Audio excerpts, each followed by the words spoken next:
Good evening. Sir Keir Starmer is a dead man walking. Last week, news broke that newly elected Labour MPs met in secret to discuss how they could get rid of the Prime Minister. Then last night... Breaking tonight. Britain has crossed a line it never thought it would reach. A nation built on centuries of law, order, and stiff upper-lip stability is now shaking like a ship in open storm. London is electric. Parliament is frozen. And across the country, 67 million people are staring at their screens in disbelief. I'm your host, and this is UK Pancakes. Because tonight, the unthinkable has just happened. A political earthquake so powerful it rattled every window in Westminster. After just 412 days in office, Prime Minister Keir Starmer, once hailed as the clean-handed reformer, has been stripped of his authority in a jaw-dropping 9-0 Supreme Court ruling. That's right. Not 5-4. Not 7-2. 9-2-0. Unanimous. Total. Devastating. The 107-page judgment landed like a legal sledgehammer, packed with revelations that stunned even veteran analysts. Secret funds worth £240,000, luxury trips disguised as policy visits, and internal memos marked "Do Not Release," Tier 4 clearance only.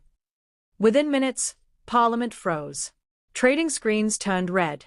Anchors cut to breaking news alerts mid-sentence. A Prime Minister once seen as a guardian of justice was now being judged by the very law he vowed to protect. And trust me, this is only the opening act. Stay with us. Hit subscribe. Watch how the storm unfolds. Because the Supreme Court's 9-0 verdict wasn't just historic. It was annihilation.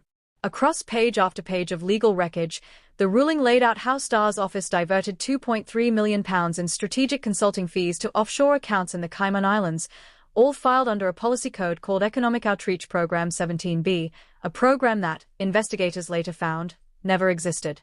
4 luxury trips, Dubai, Geneva, Singapore, and Bali, all recorded as policy conferences. Not a single conference actually occurred.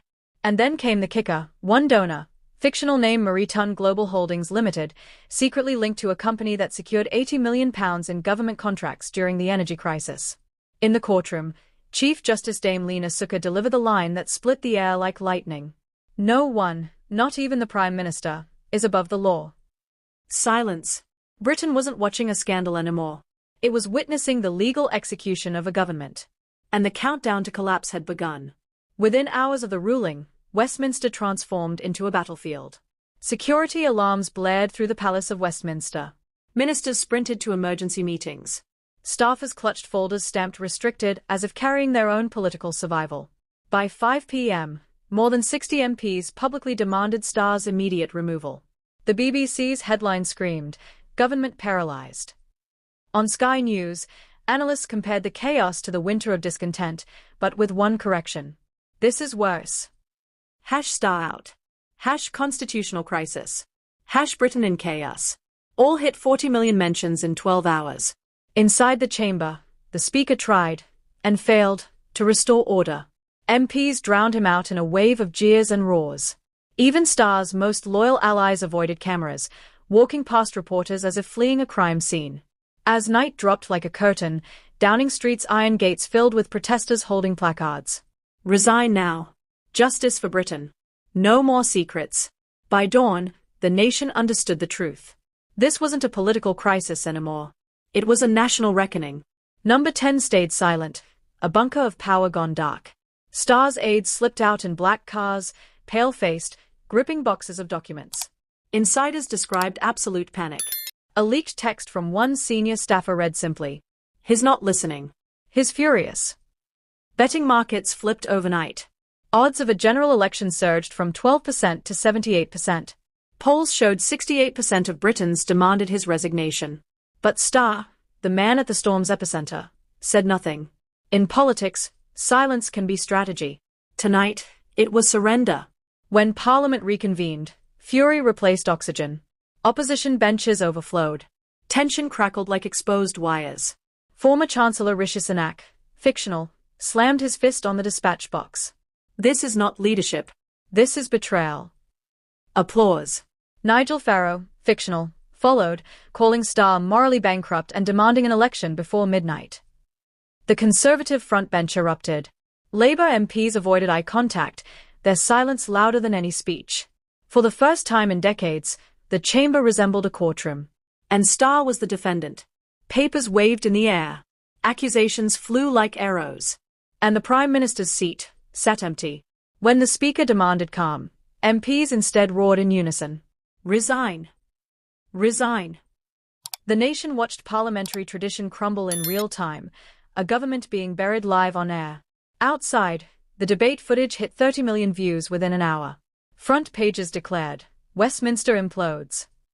Even Labour's senior strategists whispered the same truth. The party's finished. As chants of justice for Britain echoed outside, one thing was undeniable. The courts delivered judgment. Parliament delivered punishment. By nightfall, Britain was burning with outrage. Tens of thousands surged through London. Union Jacks waved like storm flags. Homemade banners demanded, corruption ends now.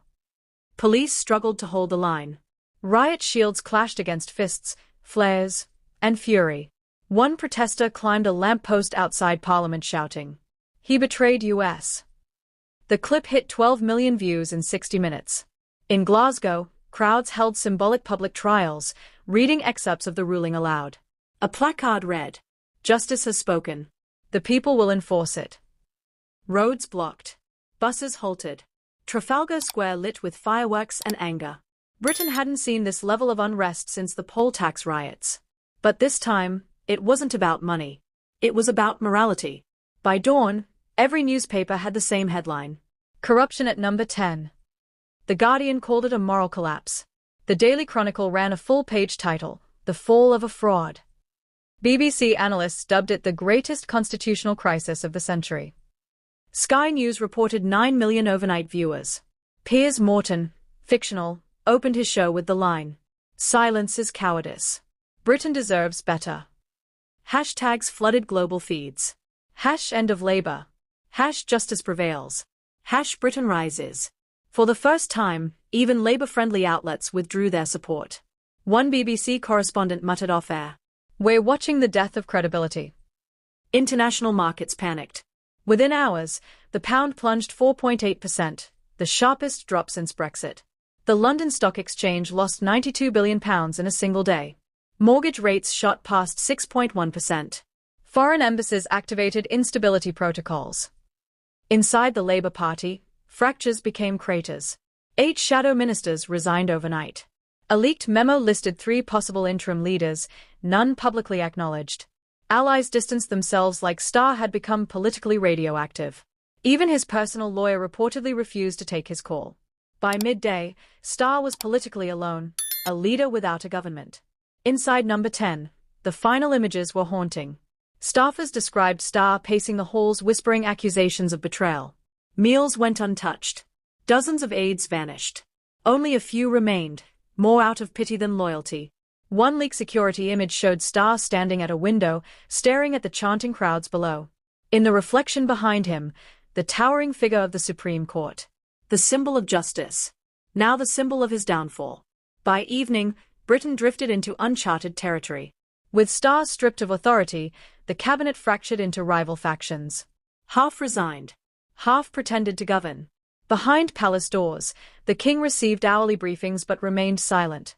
A monarch watching a government unravel like a frayed tapestry. On the streets, fires still glowed. Protests grew. Markets shook.